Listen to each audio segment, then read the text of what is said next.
Он меня постоянно вот возле дома тащит травой. Да. Таким образом, старые добрые вирусы-шифровальщики могут оказать влияние даже на сельское хозяйство. Ты кто? Я специалист по этике. Сколько тебе зарплата? Останусь на 10-й неделе. Чтобы самец не привлекал самок, хоть он был и один, как бы, да? Эту новость сделали, чтобы люди вспомнили о такой группе вообще, да, направлении. Ну что, друзья, расскажите, как дела? Я вот о чем подумал. Я предлагаю в конце этого ролика, я же хотел отдельно ролик снять, ну, и приложить вот тот вот листик, который у нас... Мы сегодня будем обсуждать всякие Мгм. IT-новости, будем Мгм. вообще обо всем разном с вами разговаривать, общаться. Вот, я предлагаю в конце вот тот файлик, по которому мы с вами решили вообще снимать ролики, вот весь материал, вот, просто его выложить потом ссылку, чтобы он у нас остался, ну, в конце ролика, ну, кому интересно, тот пусть и берет. Потому что я в своих группах сначала там каким-то отдельным людям его отправлял, потом подумал, я его всем уже отправил, надо выставить на всеобщую общественность. Так что вот так. Как неделя прошла? Ну, Она ещё идёт. достаточно хорошо. Ну, предыдущая я имею в виду. Ну, весьма неплохо. Что YouTube уже вспомнил. растет. Обнаружили, кстати, что можно выгружать отдельно подкаст и видео. То есть, возможно, можно будет выгрузить чисто аудиодорожку, которую нас будут слушать, кому удобней. Это очень удобная штука. Слушайте, а в Ну, YouTube, как по-моему, эксперимент подкасты... попробуем. Да, в YouTube, по-моему, подкасты, я не знаю, вот они вроде как видео даже подкасты. Да, но там есть прям отдельная вкладка подкасты. И, скорее всего, это чисто аудиоподкасты. Скорее всего, мы сможем выгрузить, надо попробовать. Ну, окей. Это Хорошо. будет очень интересный такой экспириенс, потому что люди могут и слушать, и как бы смотреть, если им интересно смотреть. Я понял. Какие, смотрите, что вы новости, по 3 новости подготовили, у меня немножко побольше получилось. Сенсей решил гулять так гулять. Конечно. Расскажите, какие новости? Давайте Да, давайте начнем. у вас их больше всех, давайте с вас и начинать. У нас же, ну, я вообще, в принципе, слышал о том, что сейчас каждый год появляются все новые и новые профессии, которые вообще до этого не существовали в принципе. Так вот, в этом году появились новые профессии. В 2024 году появились новые профессии. Алексей, расскажите вы новость свою, дайте я поищу. Слушайте, я что-то не могу Давайте найти. Ага. можем начать с новости несерьезной. Ну, она серьезная, Мгм. но она около айтишная. В чем интерес? В Швейцарии у фермера, ну, как действительно сейчас у всех фермеров все хозяйство тоже, ну, около айтишное, там специальные программы, которые там обслуживают угодья. Вот. И один из фермеров, его взломали. Знаете, как Мгм. эти программы-шпионы, когда требуют выкуп за то, чтобы расшифровать информацию. Вот, у него потребовали выкуп 10 тысяч долларов. Фермер думал, что-то думал, это дороговато, 10 тысяч долларов, откупаться от этого, и решил не платить. Вследствие чего он попал на убытки на 6 800 евро, плюс некоторые животные, в частности, коровы, не выдержали этого периода без обслуживания, потому что их все аппараты, которые их обслуживают, оно все автоматизировано, они не работали, потому что вся информация была зашифрованная. Таким образом, старые добрые вирусы-шифровальщики могут оказать влияние даже на сельское хозяйство. Наш 21 век очень технологичный и порой, как показала практика, слишком технологичный, потому что, ну, казалось бы, где сельское хозяйство и фермеры, и где программы, которые шифруют данные. Но жизнь такова. Слушайте, на самом деле я смотрел еще вот обзор зарплат, я нашел, короче, то, что я тут искал. Когда я смотрел обзор зарплат новых профессий, ну, в том числе я смотрел и, ну, там, как там разработчики поживают вообще, что там, как. И я могу сказать, что по кибербезопасности спрос все выше и выше и выше. Вот. А с появлением Конечно. искусственного интеллекта, вот, я могу, кстати, забрать, кстати, вот как раз взять палочку вашу эстафетную, раз уж я нашел. По поводу, кстати, профессии, вот как раз появляется такая штука, как специалист по этике искусственного интеллекта. Как вы думаете, что он делает? У меня будет тоже новость на эту тему, связанная с Серьезно? этикой общения с Ага. искусственным интеллектом, да. Может быть, оценивать, насколько искусственный интеллект этичен. Ну да, короче, этот чувак занимается тем, что проверяет, не нарушается ли права человека роботами, и работает ли он как бы этично. Ну, то есть, все уже, как бы, здравствуйте, приехали. Уже появился такой крендель. Ну да, интересно на самом деле. Ну, это относительно и актуально. Если написать свою нейросетку, ты можешь ее как угодно научить, и плюс не стоит забывать о, скажем так, пробелах при написании кода. Можно же, опять были такие проблемы с чатом GPT, когда пользователи обходили систему, вот, которая ограничивала чат GPT, и, условно говоря, чат GPT выдавал такую информацию, которую он, как бы, по идее, не должен вообще знать. Так на самом Это, деле, кстати, как с ключами. Если помните, Да, был чат скандал, да. GPT выдавал ключи на винду, по-моему, и на какие-то программы. Мгм. И это очень было проблемно, потому что они подходили. Но это быстро Слушайте, починили, к сожалению. ну, Ну не или к знаю. счастью. Я насколько помню, вот я сейчас, когда пишу какие-то запросы, ну, касаемо, например, попрошу написать код с ошибкой. Вот он мне код с ошибкой не пишет. Он говорит, вот, типа, чувак, если ему пишешь, типа, ну, вот это нужно для, например, для уроков. Он такой, для уроков, пожалуйста. Во, да, интересно. Да, или там, мне это нужно для изучения такого-то вопроса. Для изучения вопроса. Ну, кстати, иногда он мне говорит, что он все равно помочь не может. Короче, еще есть такой чувак, называется он Climate Engineer, климатический инженер. Как вы думаете, что он делает? Ну, явно Скорее не всего, следит за оценивает, насколько климатом в комнате. производство... Чё? Ну да, насколько производство или электроника влияет на окружающую среду. Например, построение огромных серверов каких-то, не знаю. Он, короче, изучает влияние... Короче, как снизить количество выбрасываемого углекислого газа. Ага. Ну, Ну, на самом деле, вот я сегодня брал машину, я брал этот Polestar или Polestar, как он там правильно называется. Электрическая тачка, уже второй раз ее беру. Очень сильно мне нравится. То есть у меня первый раз, когда я за нее сел, у меня было странное ощущение, что машина не заводится, а просто включается как телефон. Ну, то есть вы садитесь в машину, да, а она как бы уже, включена. И ты просто на газ нажимаешь, она просто начинает ехать, как трамвай, просто бесшумно. Даже было стрёмно. Вот, но потом я привык. Короче, мне понравилось вообще гонять.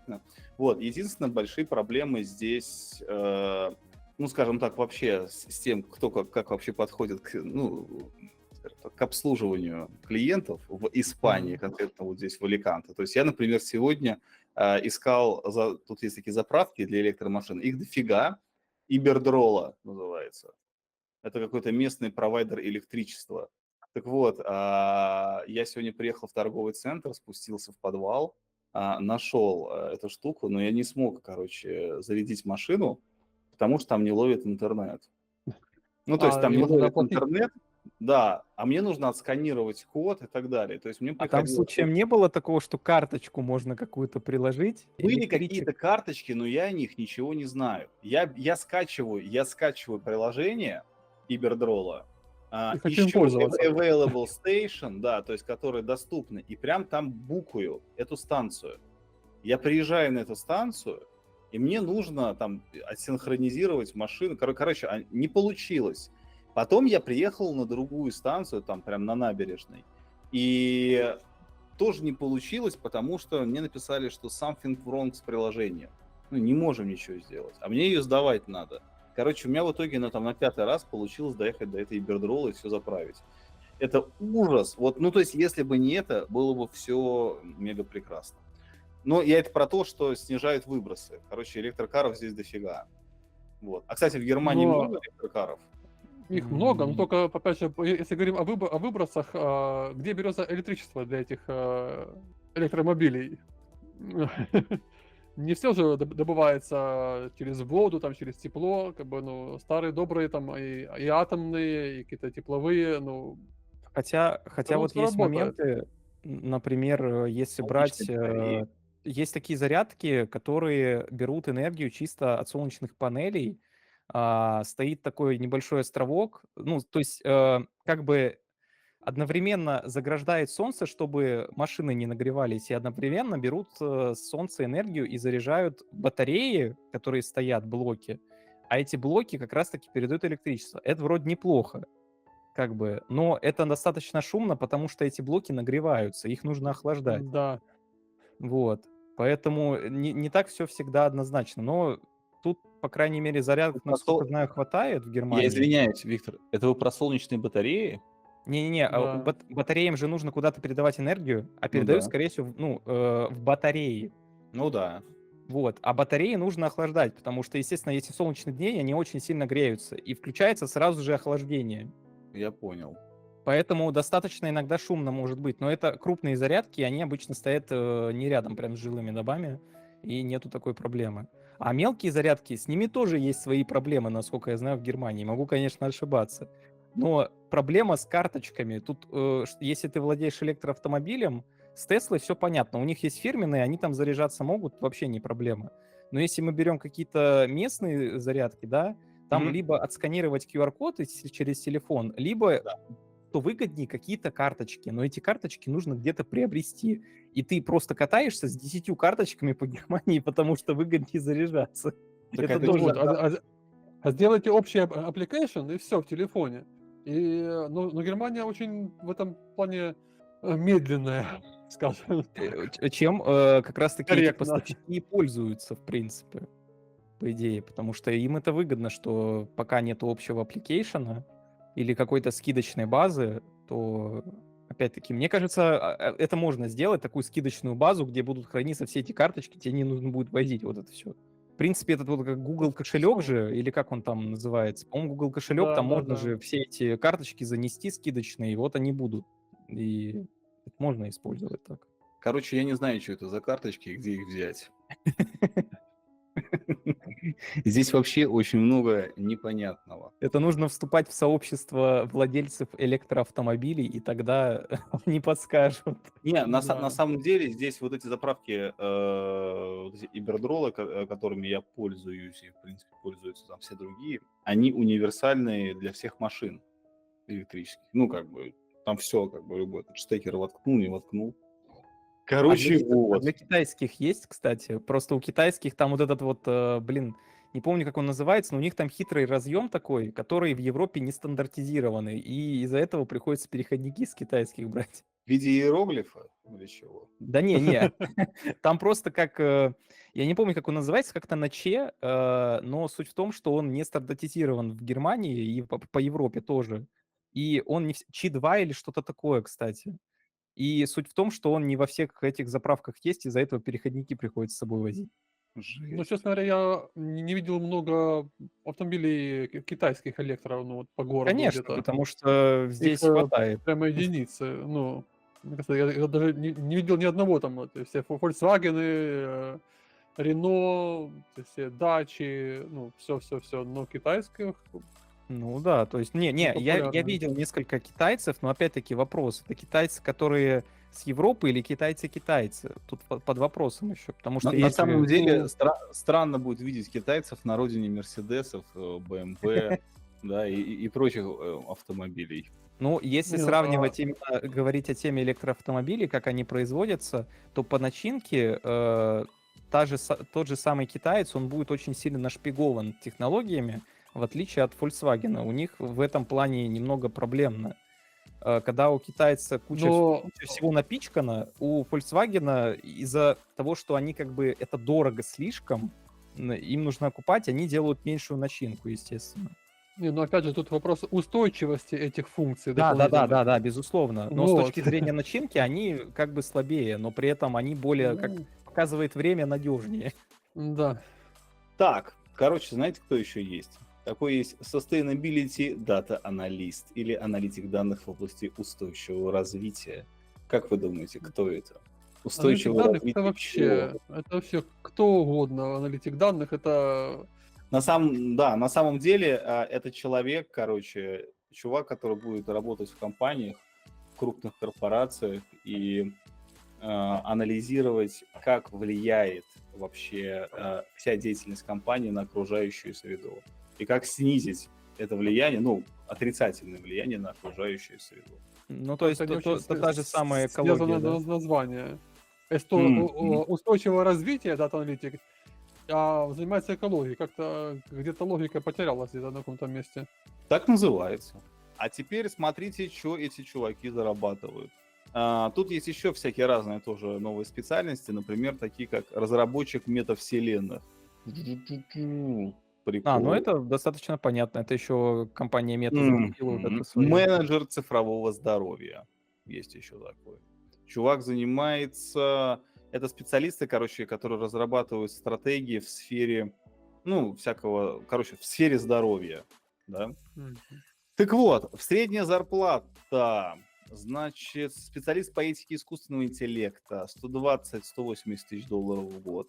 Ребята хотят за свои услуги. Почему бы не, да? Да. Неплохо так они хотят, могу сказать, по этике. Пипец. Ты кто? Я специалист по этике. Сколько тебе зарплата? 180 тысяч долларов в год. И бонус. Такой думаешь, пиздец. Чем я занимаюсь? Итак, разработчик метавселенных 90-150 тысяч долларов. Но это, кстати, мне кажется, очень крутая, очень интересная работа. Ну, тут нужно быть прям, мне кажется, Такой. повернутым. Мгм. Климатический инженер 80-130 тысяч долларов в год. Менеджер цифрового здоровья 100-160. И аналитик данных в области устойчивого развития.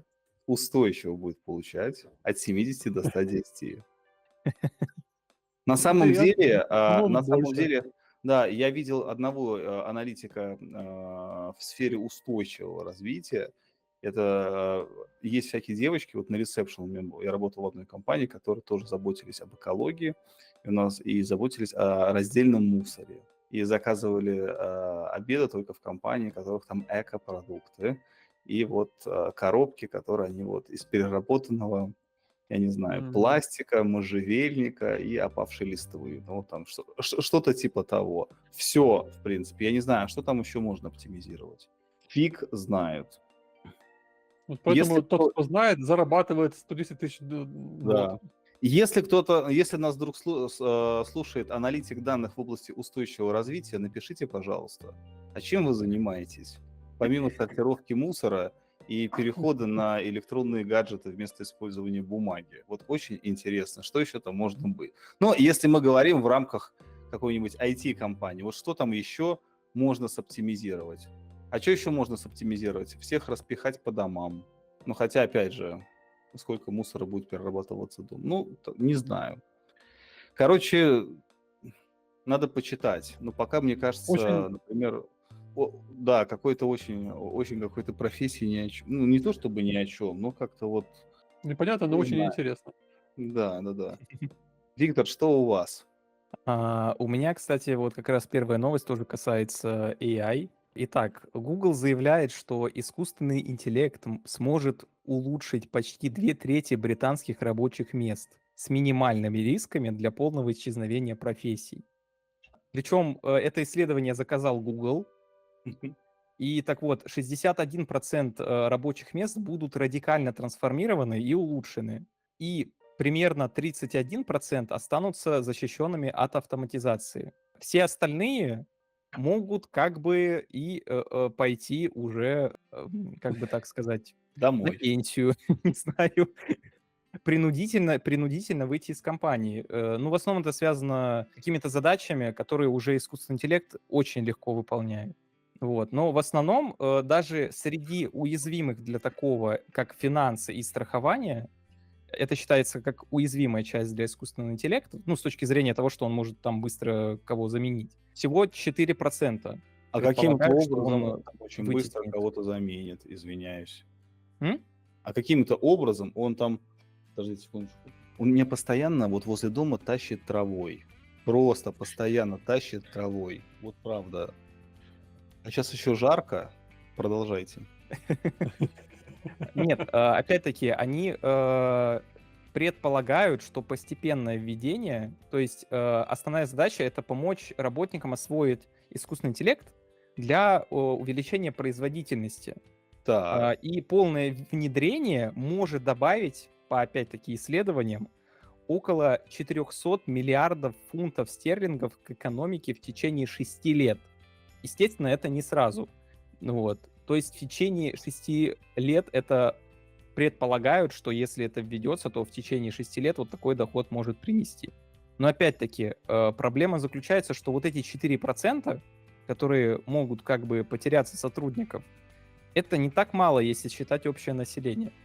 Это может выйти опять какие-то забастовки и так далее. Это, опять-таки, как, возможно, ситуация была, по-моему, была ситуация как раз-таки с операторами лифтов, вот, когда раньше же были такие люди, которые отвозили тебя на определенный этаж, а потом, когда это все автоматизировали, они потеряли работу.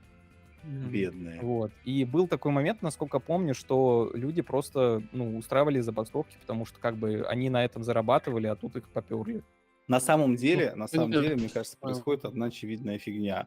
Что, да, сейчас, секундочку, что у нас, грубо говоря, вот есть вот, грубо говоря, если представить такой вертикаль профессий, да, то есть вот есть низкоквалифицированный, условно говоря, труд и высококвалифицированный труд.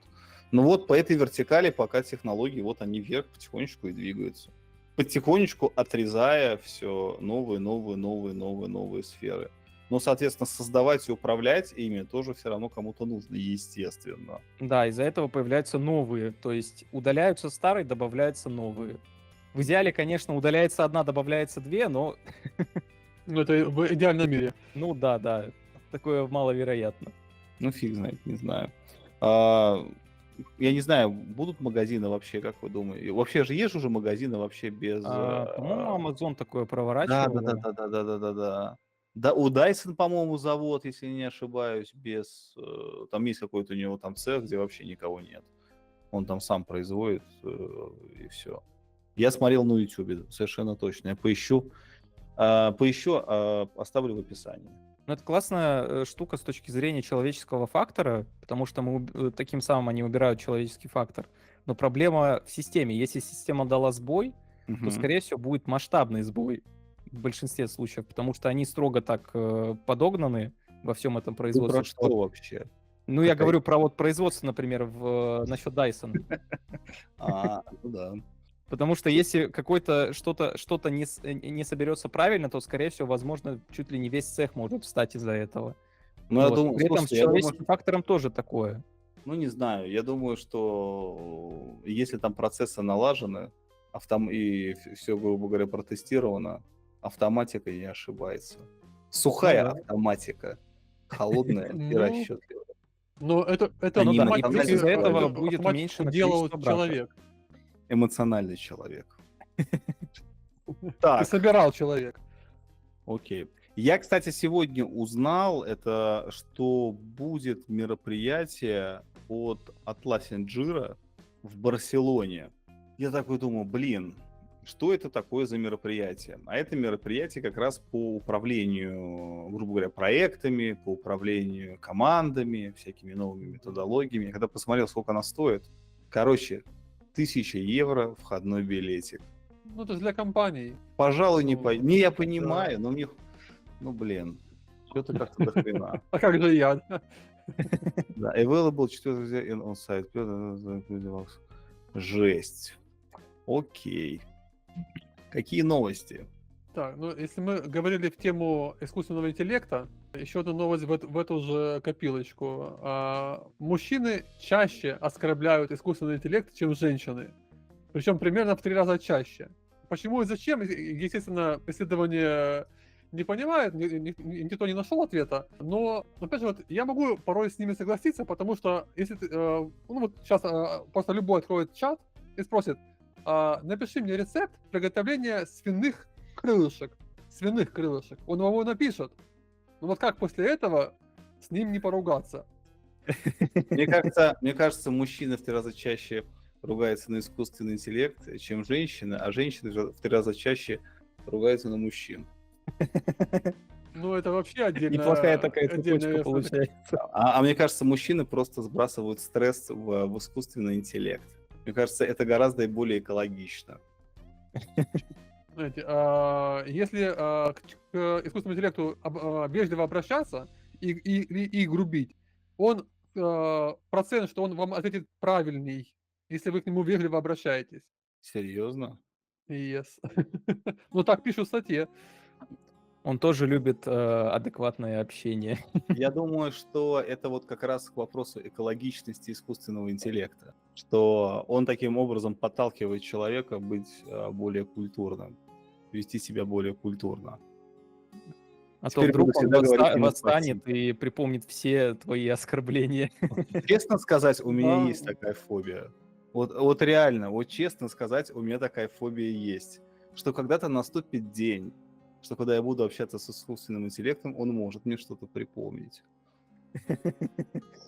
Ставите Sorry. утром в телефоне будильник на важную встречу, а перед этим вечером вы отругали телефон.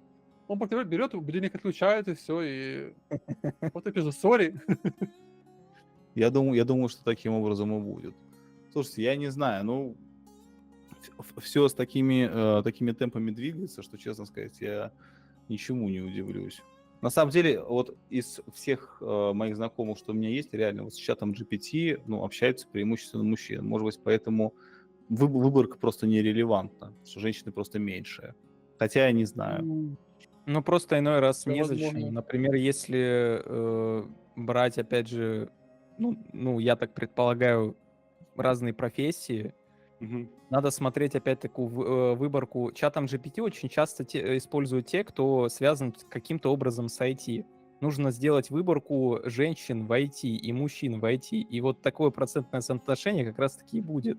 Ну, смех смехом, но это на самом деле правда. Вот, ну, допустим, вот у меня там жена, там ее сестра, они там часто пользуются чатом, чтобы переводить там, ну, они учат немецкий, часто им пользуются именно как для обучения. И я просто когда-то брал их телефон, вот именно раздел чат. Они на самом деле «Привет!», они с ним общаются. То же самое вот у нас Аня с курсов. Тоже когда показывала когда-то экран, она с ним общается. Там, «Привет!», там, достаточно вежливо, там, «Спасибо!». А теперь кто из вас говорит спасибо чату и приветствует его? Ну, последний раз, не знаю, наверное, надо сегодня ему сказать спасибо. Так что выборка очень правильная. Я помню Тамагочи в нашем детстве, Да. за которым ты тоже смотрел и тоже там старался за ним там проявлять какие-то свои Вот лучшие представьте, качества. насколько было бы жутко, если бы в Тамагочи встроить искусственный интеллект и убрать у него ограничитель. Вот. Я думаю, что, Виктор, вы не единственный, кому эта мысль пришла в голову. Потому что, ну, это Я думаю, было бы скоро жутковато. всё Если появится. его не кормить, вы представляете, что он может изобразить или показать? Это ж вообще... Слушайте, я уверен, что так как будет система, которая, грубо говоря, нацелена на выполнение определенных операций, например, в виде робота, так и будет, как всегда, люди, которые будут стараться сломать эту систему. Я думаю, что у кого-то это точно получится. И будут специалисты по всяким безопасности у роботов, чтобы он там никого не убил, никого не пристрелил. А, кстати, это вот, знаете, хороший фильм есть «Робот по имени Чаппи».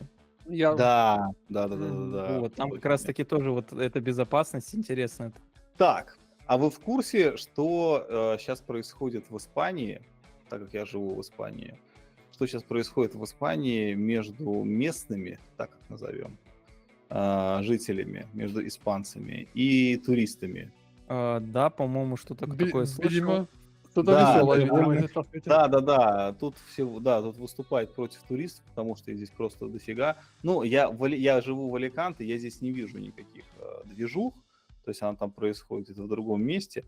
Но вот сегодня я прочитал новость, что если до этого они просто обливали водой, короче, я считаю, что это такой экологичный, по крайней мере, знак протеста. Вот, то сейчас они стали, короче, мазать экскрементами, короче, замочные скважины или там ящики, короче, квартир, которые сдают посуточно.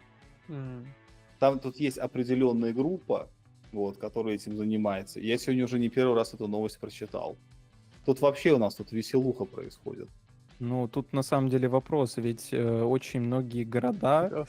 живут за счет туризма, и те же самые люди, которые как бы там живут, очень часто, ну, в Ага. туристических городах они как бы зарабатывают на как раз-таки туризме. Ну вот, и быть недовольным от большого количества, тут такое. Но опять-таки от адекватности тоже зависит туристов, потому что если куча туристов наедет неадекватных, то такое впечатление, конечно же, будет. Ну, Но все равно, слушайте, если они приехали, они дают деньги. Ну да, да, то есть в любом случае от этого, мне Это уже кажется, смысл местное туризма. правительство особо ничего не сможет. Наоборот, оно будет защищать туристов, потому что это основной заработок, скорее всего, если это туристический город. да тут вся Испания практически. Ну вот, поэтому это же А да- основной доход, и мне кажется, они встанут на сторону туристов. Либо как-то, не знаю, либо как-то сделают ну, какие-то ограничения, что-то, может, придумают. Это просто, ну, а какой еще выход? Полностью убрать туристов, так экономика ж может загнуться из-за этого. Я думаю, что никто никого не уберет. А у вас, кстати, много туристов? Ну, вообще, в Германии. Ну, я живу в небольшом городе, поэтому туристов тут крайне мало. Обычно это туристы, вот самое поразительное. Единственных туристов, ну, я пару раз китайцев видел, приезжали, небольшая группа, и в Они же большинстве китайцы. случаев туристы — это местные жители Германии. Они просто ездят по маленьким городкам, Да. и вот фоткают разные. Причем тут центры, по-моему, практически одинаково выглядят в каждом маленьком городке. Ну, Серьезно? ну, очень похоже. Ну, это все, Ну, архитектура потому что старая, да. в центре всегда есть так называемый Радхаус. Вот, это как бы вот... Алексей, Это как бы ты это назвал? исполком. Это исполком. Мэрия местная. Ну да. Да. Я понял. А, да, у нас здесь тоже такая история есть. У нас здесь, по-моему, в каждую мэрию можно просто зайти. Тут Там тоже. пофоткаться, походить, прикольно. Ну вот, Ну, но это, здесь видимо, такая опять-таки они общеевропейская ездят история, по наверное. историческим каким-то, да. Здесь, например, вот если брать Брилан тот же самый, символ Брилана — это вообще осел. А почему? Вот, если честно, толком не помню почему, но здесь проводятся разные шествия. Ну, единственное, мне нравится в культуре действительно, что они делают какие-то... В каждом городе есть какая-то своя история, и эту историю прям неплохо повторяют. Здесь есть стены очень старые, под которым проходят как бы вот это вот все. Раз в год, по-моему, что-то такое делают. Ну, вот. Единственное, что по всей Германии, это Шульценфест. Это что такое? Ну, это как шуточный фестиваль его, по-моему, называют, или как-то, если не ошибаюсь. Суть этого фестиваля в том, что все бухают пиво, отдыхают, гуляют, и несколько людей, я не знаю, по-моему, можете добровольно, по-моему, можно даже бесплатно вроде как, но я не уверен, стреляют по орлу, ну, естественно, не настоящему, деревянному. Его закрепляют, по-моему, орлу или по какой-то птице. Его закрепляют, и тот, кто последний, ну, его сбивает полностью, да, тот оплачивает следующий Шульценфест. Поэтому в основном это договорники. Серьезно? Ну да, потому что это безумно дорого. Это для всего города практически организовывается. Это очень дорого. Ну, И, кстати, обычаи идут просто. король и королева идут вот этого предыдущего Шульценфеста. Они нанимают оркестр, здесь часто репетируют. И вот в Германии это очень часто, не знаю, как в больших городах, но У в нас такого маленьких... нет. Ну да, вот У нас в нет маленьких, такого. вот, в маленьких городах очень часто прям проходит колонна с оркестром. Слушайте, у нас Мне кажется, это такая все же зависит от история. земли, я так предполагаю. Слушайте, у нас Ну, такая у же нас с тобой одна история. земля. В Испании аналогичная история. Я здесь приехал потом в Сан-Винсент, ну, типа, ну, короче, тут такой, как бы, не знаю, окраина города. Выхожу из метро, а там, короче, духовые оркестры, все с флагами, нарядные, в каких-то вот старых вот этих королевских нарядах и прочее, и все гуляют вот так вот по всему городу, всех там кидают, ну, какие-то там фантики, еще там что-то. Это тут на самом деле, да, много всяких таких проходит моментов. Тут даже есть целое турне по некоторым городам. Тут есть тоже город, в котором какое-то шествие какое-то католическое проходит.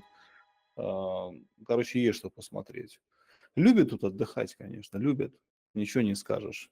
Очень хорошо тут отдыхать. Вот у нас сегодня 35. Сейчас вечер, сейчас уже ближе к вечеру. Вот сейчас 28. У нас Очень минус жарко. сегодня тоже было. А у нас сегодня очень странно получилось. У нас плюс 30, но прилетела гроза. Вот, и все, кто у меня девушка хотела поехать в бассейн, они приехали в бассейн, а в итоге ушли, потому что все начали уходить, потому что надвигалась гроза. Слушайте, нам А в завтра гроза. Германии это страшное дело. В Германии оповещения приходят в телефоны.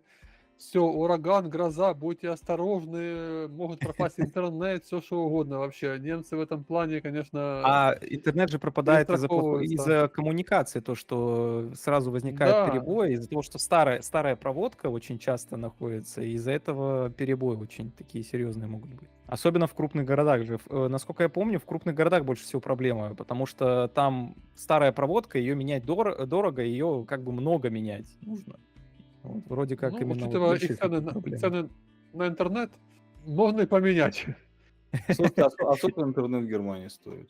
Ну, вот у Алексей, да вот, меня 70, да. 40 евро 100 мегабит. 40 евро, 100 мегабит. Это, По-моему, я извиняюсь, а это дорогой, дешевый, средний, по больнице? Вот Это это какая обычная цена. Мгм. ну вот, а у меня как бы в моем маленьком совсем городке из-за того, что как бы маленький, проводку здесь в доме новую сделали, 1000 мегабит, примерно около тоже 40, может чуть больше евро. Но 1000 это в 10 раз, блин, больше. У Ну, меня было 1000 за 75 евро.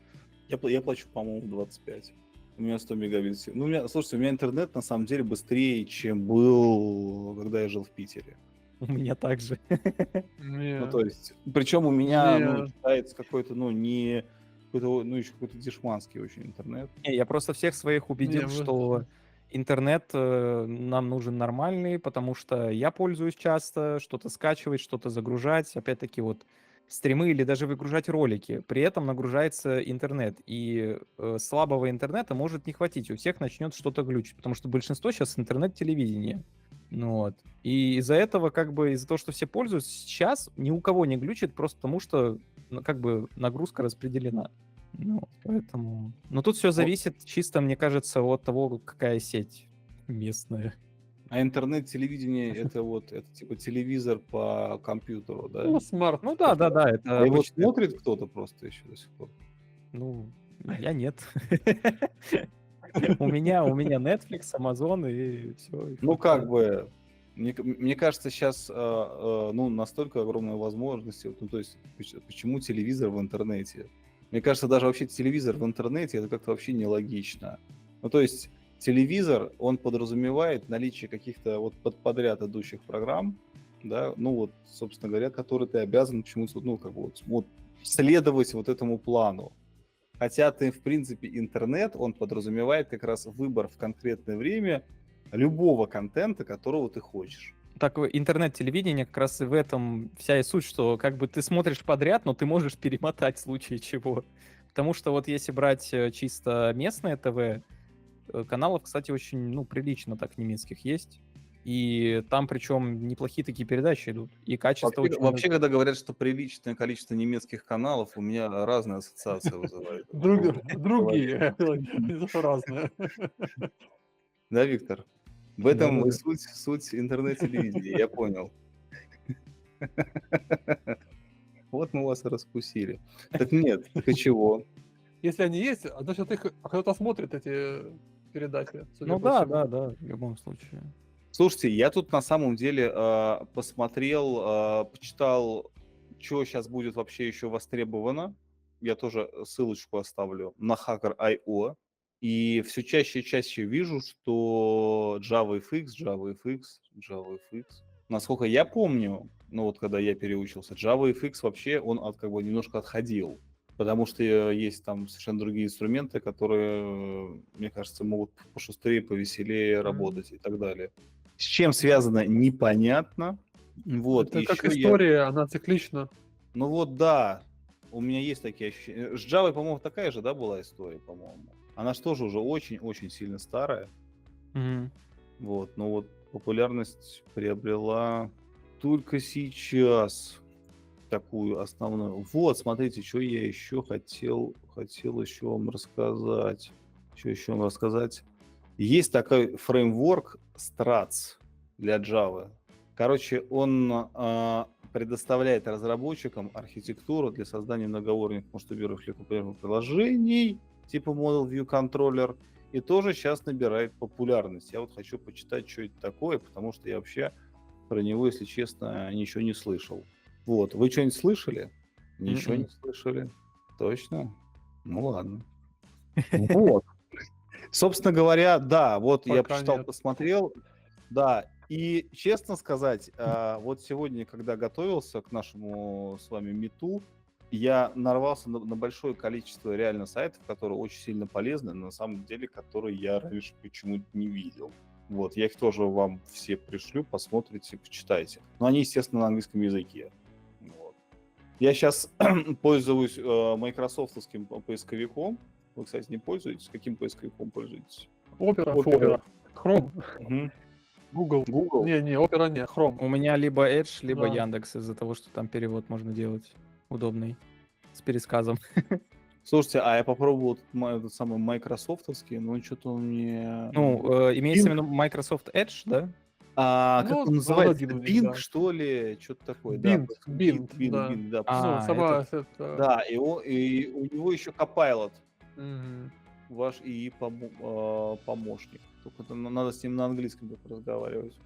Вот. Я, честно говоря, пообщался с Copilot. Copilot что-то мне понравился побольше. В плане, в плане, скажем так, изложения материала. М. Вот. А, Но кстати, единственное, переводить приходится, конечно, долго. Кстати, слышали вот новость насчет 11-й винды, по-моему, 11-й. Хотят добавить функцию истории использования компьютера за недели или месяцы даже. Когда можно будет Так, взять такое есть, информацию... в андроиде такое есть. Когда, прям запись экрана, то есть компьютер будет записывать А. экран, делать скриншоты, и, например, там, не знаю, ты там видел какой-то автомобиль, и такой автомобиль, и нейросетка будет находить вот на протяжении всей истории, то, что ты вот месяц сидел, смотрел, тебе прям скриншотом показывают, что вот ты искал автомобиль. Но есть одна проблемка. Безопасность, как бы, если человек возьмет доступ, он может ко всей информации по факту, то, что ты искал месяц, включая все пароли, по идее, потому что он также делает скриншоты паролей, скорее всего. Ну, это можно скрыть, но вот даже если эти записи хранятся у тебя локально, допустим, но чтобы искусственный интеллект их обработал, он к ним получает данные. То есть он сканирует всю твою жизнь за неделю. Ладно, Да-да-да. допустим, там без как-то они там у них получилось скрыть пароли, но вся остальная жизнь, то есть вот, а это ж может быть и веб-камера туда же Да, да. подключаться, все что угодно вообще, голос, микрофоны, ну вообще. Ну, насколько я знаю, это такое. именно как скриншоты, но на самом деле вещь одновременно удобная, возможно, кому-то, но и одновременно как бы настораживает, потому что по факту это полное слежение за человеком. Это уже не просто отправка необязательных данных от Microsoft. Это прям конкретно, ну, потому что обрабатываться будет на их серверах в любом случае. Я как-то работал в IT-компании, которая является IT-интегратором. Ну, то есть они там всякие IT-услуги предоставляют. И вот мы торговали там таким софтом в том числе, который делал слежку, ну, грубо говоря, обычно, например, там банки используют всякие такие системы. Например, если ты на корпоративном компьютере сидишь, там что-то занимаешься, если занимаешься перс-данными какими-то, работаешь с клиентами, то там тоже делают скрины периодически. И у нас так одного чувака уволили в один день. Я работал в Ситибанке, и вот у нас одного чувака уволили в один день за то, что он там, скажем так, с одним документом не совсем по корпоративным политикам верно обошелся. Вот, так что там все это большой брат следит. Так что не надо за этим забывать, об этом забывать. Вот, то есть, по сути, получается, Microsoft предлагает то же самое. Да. Ну, говорит, что это вам будет удобно. Я отказываюсь. Ну, насколько я понял, это не обязательная функция, ее можно будет спокойно отключать, естественно. Конечно. Но вопрос, насколько она будет отключена все-таки? Слушайте, я, пожалуй, останусь на 10-й винде. Мне как раз пишут, что у меня железо под 11 не очень подходит. Очень хорошо. Я очень сильно рад. Кстати, мне знаете, что Opera предложила на днях? У нее есть такая опция. как он называется там? Короче, если ты 14 дней не заходишь, вообще не открываешь браузер, то она считает, что вы умерли, стирает всю историю, всю историю, скажем так, всю вашу историю, да, что уж греха таить, и заменяет ее другой историей, типа, что вы там делали запросы, там, не знаю, помощь дельфинам, а, как изобрести лекарство от рака и так далее. Какой хороший человек. Да-да-да-да-да. Я поставил галочку. Слушайте, мне кажется, это очень сильно круто. Мне кажется, это очень сильно прикольное решение. Не Opera могу всегда сказать. какую-то вот, ну, как какие-то фишки. Например, Opera GX, правда, вот этот проблемный. Я так и не понял, это фейк или нет. Я не пользуюсь, я пользовался раньше Opera GX, и там как бы вышло какое-то обновление, и они заколлабились с Five Nights at Freddy. Знаете, не знаете такое? Слышал, да. Я знаю это- слова эти. Это Могу как бы перевести. 5 ночей с Фредди, и это страшилка.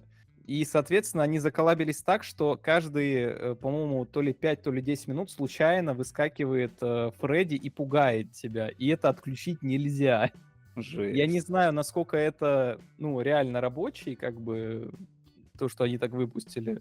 Может, они это выпустили на один день, но как бы ты просто сидишь, как бы не ожидаешь ничего, и тут просто на тебя выскакивает. Слушайте, а вы пробовали сами? Мгм. Есть ссылка? Нет, не, я же говорю, я не пользуюсь Opera GX, но я знаю, что в интернете как раз-таки недавно писалось. Но мне кажется, это на 1-2 дня они делали, чисто так. Ну, это Ужас. как было в игре Call of Duty на Хэллоуин. Ты играешь, и просто вдруг у тебя из ниоткуда вылетает какое-то там чудище, просто тебе там на долю секунды на весь экран. Еще со звуком, все. Потом раз, и ты и исчезает. И вот ты играешь, раз спокойненько, все, раз на тебе. Ну Поэтому, да. При этом не боятся же клиентов потерять. Я думаю, что это наоборот вызывает какую-то большую эмоциональную привязку. ну, это новость. И Да, кто-то ну, поставит посмотреть и не удалит после да, этого. ну скажет, о, прикольно, удобно, бодрит. Да. У меня пока из новостей все, если что-нибудь у вас. У меня Ну, новость ладно, о том, это- что в Испании штрафуют тех, кто мочится в море. Мне просто интересно, как это будут Как? проверять. Очень Они, Ну, я думаю, интересно. что знаете, вот этот придумают. миф был, в одном каком-то бассейне просто подмешали краситель какой-то, да, и если ты писал, вода становилась синей, но это безумно дорого, из-за этого это не используют, вместо этого используют хлорку. Кстати, факт, я не знаю, я думаю, вы знали, что если пахнет хлоркой, значит, точно кто-то писал. Это... Это Теперь я реально правда? понял. Теперь А? я понял. Ну, проблема в том, Это что мне хлорка, в теперь просто, принципе, Виктор, понимаете, я сейчас записался в бассейн. Там пахнет хлоркой. Не, но И как мне это еще теперь запах, ходить потому в что бассейн? обрабатывают все еще. да, Они и еще это еще обрабатывают связано с тем, сразу. что как бы кожа тоже же воспринимается хлоркой как вот что-то не то. Из-за этого, естественно, отшелушивание кожи тоже вот пахнет хлоркой в любом случае. Но просто сильный запах это либо перебор хлорки, что не должно быть, либо кто-то написал как бы. Я это учту завтра. Так, Потом давайте поделюсь впечатлением. новость от Java. Все знают, ну, слышали, знают OpenJDK. Вот. И ребята хотят, думают над тем, как ускорить работу и запуск, вообще, ускорить саму работу приложения на Java. Что они хотят сделать? Они хотят сделать, чтобы все классы, все загружалось при запуске программы полностью. То есть все, что нужно будет в процессе работы, чтобы оно все классы уже сделались во время запуска программы. Да, это замедляет запуск, старт, то есть какие-то большие приложения будут стартовать там, могут стартовать несколько секунд и несколько минут, понятно, но зато потом сам процесс работы, за счет того, что уже все классы, все будет уже сделано, они говорят, что это очень сильно повлияет на производительность JVM. Да, насколько я знаю, что там как раз прикол в том, что в память-то подгружаются как раз, ну, сразу же не все классы, а только необходимые. Вот. Они И за счет хотят этого сделать есть... все. хотят сделать все. Ну, то есть, типа, попробовали так, решили попробовать вот так. Ну, просто, ну, Вопрос, а как можно будет бы... выбирать? Ну, вот как бы, мне кажется, что, опять-таки, если подгружаются все, то это место. Так Сейчас вот, вроде места не экономят, но как бы есть старые производства, ну, хотя, наверное, на старых это, ну, как-то не будет использоваться. Ну, вот, но все же. Да, но тут, опять же, то есть, ну, видишь, ну, то есть отдается именно, ну, смотри просто в сторону оптимизации работы, а не запуска. Как бы, если, то есть, ты его один раз, оно у тебя долго запустилось, сложно, но типа потом считается, что будет ну, быстрее посмотрим. работать. Ну, она думала, что будет, наверное, быстрее. Ну, ладно. То есть, получается, тут, короче, ну да. То есть мы сначала сделали так, чтобы такие плюсы посмотреть, а сделаем так, чтобы другие плюсы посмотреть. Ну, посмотрим. Интересно. Теперь мы будем... На самом деле... я, знаете, что, кстати, готовлю? Я хочу подготовить ролик один. Я, короче, думал о том, о чем снять, и нарвался на ролик одного чела, который преподает Java в интернете, в YouTube. И он декларирует следующее, что типа я сделал резюме типа junior Java разработчика и устроился на работу через 5 дней. Ну, то есть мне позвонили, я прошел собес, и, короче, запись собеса есть у меня на Бусти. Я перешел на Бусти. Там, естественно, собес, за денежку надо посмотреть. Я Ну, не поленился, заплатил денежку. И послушал этот собес. Я попытался этот собес качнуть, но у меня ничего не получилось. Вот. И в итоге я потом подумал, что все-таки как бы это, наверное, собственность, и, наверное, не очень, наверное, правильно. Вот. Поэтому я ничего этого не делал. Так вот, я выписал там основные моменты. И честно могу сказать, я вообще с этим кренделем полностью вообще, ну не полностью, наверное, во многих каких-то фундаментальных вещах не очень согласен.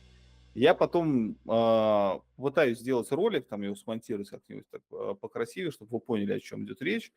Вот. И вам расскажу. Короче, собеседование было очень простым, ну очень простое собеседование. То есть там не были заданы вопросы про Spring вообще. Ну там как-то там они упоминались как-то вскользь. Основные вопросы эти были ArrayList, LinkedList. В чем разница? Ну, то есть я не знаю вообще, для чего эти вопросы задавать. Ну, то есть это проверка на дурака сейчас или как? Ну, то есть это как бы везде. Потом на алгоритмы было про замкнутый поезд. Там есть тоже определенный алгоритм, как можно его там обойти. Помните, мы делали задачу на цикличность линк-листа? Или не делали мы с вами такую задачу? По-моему, что такое было. Ну, короче, когда ты ставишь два указателя, один шагает на один шаг, а второй вот так вот друг за другом. Один шагает на один, а второй на два. Один на один, а второй на два. И вот если они встречаются вместе, тогда линк-лист, ну, тогда есть цикл. Ну, типа там его еще называют черепаха и лягушка, там его там по-всякому называют. Такой был вопрос. Были вопросы про equals и хэш-код, причем мне не очень были понятны, почему ответы были такие длинные, хотя можно не было ответить гораздо короче, ну там без, как вот я говорил, что типа не надо там в дебри углубляться. Вот, и так далее. И ему сделали оффер. Второй, ну то есть это какое-то собеседование мечта, ну то есть я таких собеседований не видел уже очень давно. Ну то есть я не знаю, что... Я верю, что оно настоящее, но это прям какое-то удивительное рядом.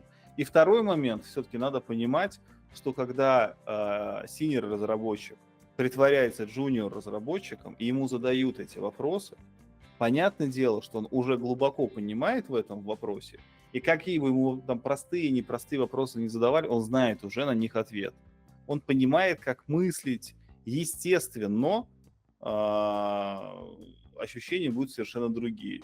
Поэтому, мне кажется, ну вот, не очень релевантный какой-то пример. Ну вот, ну, короче, я попытаюсь сделать ролик на этого кренделя.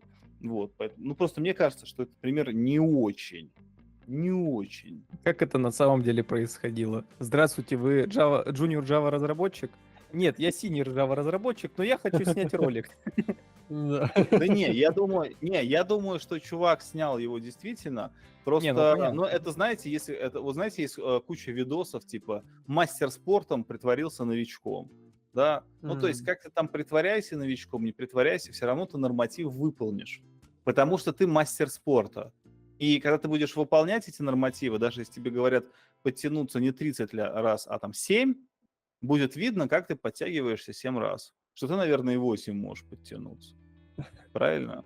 Еще, кстати, проблема не учитывается волнение, потому что как бы сеньор намного увереннее в себя чувствует, чем джун. Абсолютно согласен. Вот. В связи с этим меня это видео немножечко так, а, ну так вот, эмоционально мне оставило в моей душе некий эмоциональный след, вот, который Цепануло. выражался, дай-ка я послушаю, что это за собес. Ну, вот Вот. видите, вы послушали, дали денег, Да. И рекламируете еще. цель, да, и Да-да-да. цель Не, полностью я, вообще, цель достигнута.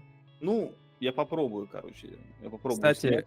касаемо Мгм. памяти, интересно еще, ну это не та новость, конечно, но тоже интересная. Знаете ли вы игру Microsoft Flight Simulator? Ну, логично, что это.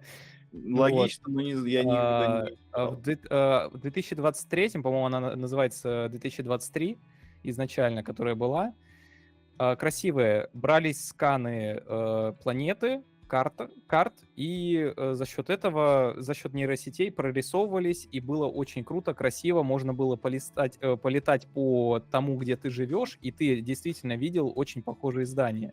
Вот, и весила она около 100 гигабайт, по-моему, если не ошибаюсь. Или 120, и при этом еще закачивалась из интернета, то есть связывалась с облаком, и изображения проецировались. То есть Офигеть. а сейчас эта игра будет весить около 50 гигабайт, но все остальное будет в облаке. И когда разработчики сказали, из-за чего это, многие, ну, немного в шоке оказались, потому что общий вес 250 тысяч гигабайт этой игры, если ее скачать на комп. Вот эта вся обработка будет находиться на серверах, то есть она будет за счет этого подкачивать. Но, если честно, в это верится, судя по тому, как они это все делают. Это очень красиво, и это просто симулятор по большей части. Ты просто летаешь с хорошей физикой. Я сам пробовал, прикольная Ну, штука. сколько им обходится аренда с этих мощностей, и сколько должна стоить доступ к этому, ну, чтобы как-то это же бизнес. Кстати, даже ради интереса можно зайти, вот есть Microsoft Store, да, и просто вбить.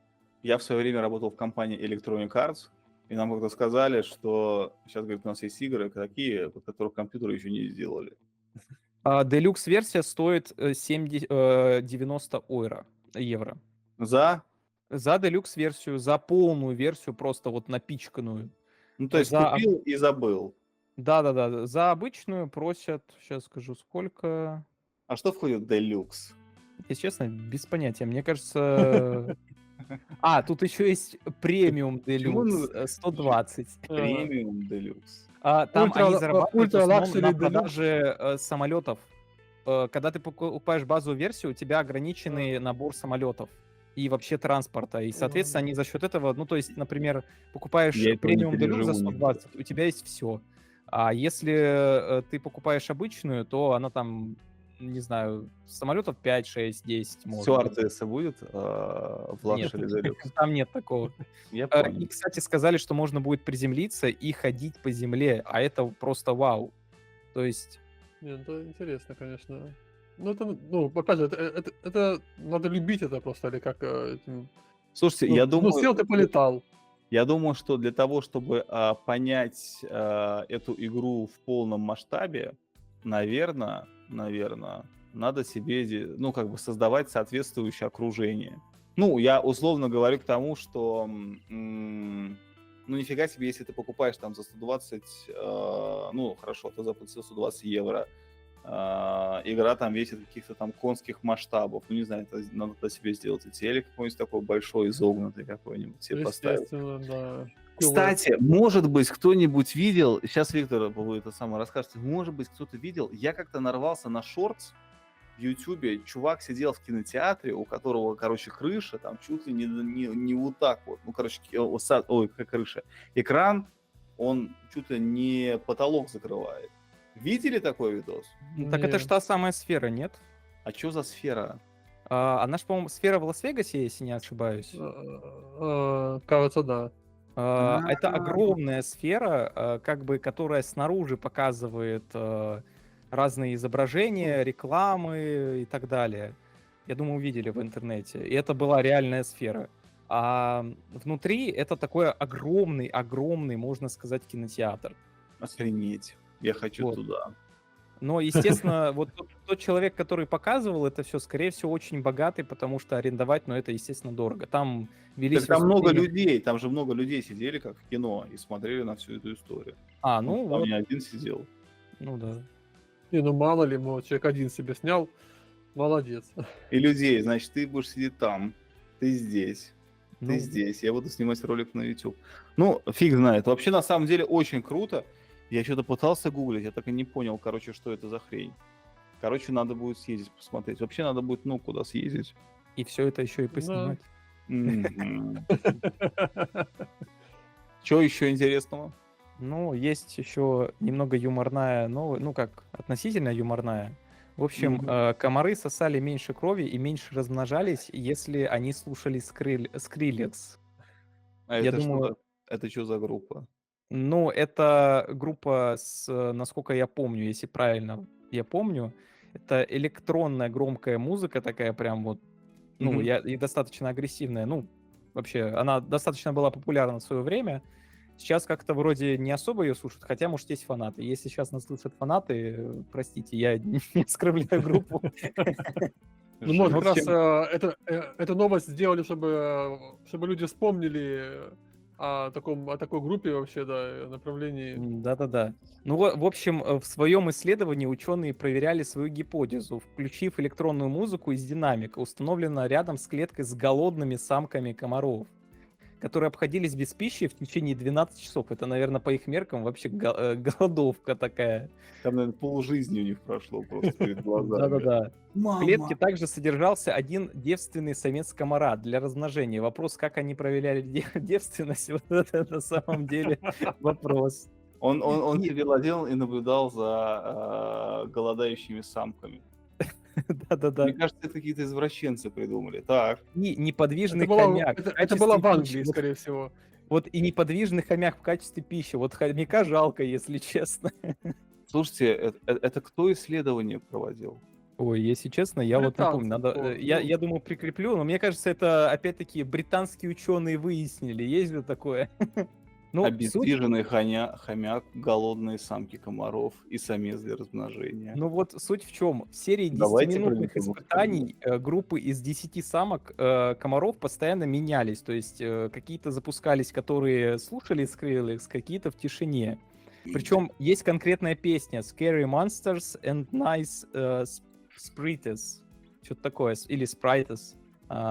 И исследователи выбрали эту песню из-за ее чрезмерной громкости, постоянно повышающейся высоты звука, что сделало ее самым главным кандидатом на звание самой такой шумной, как отметила команда исследователей.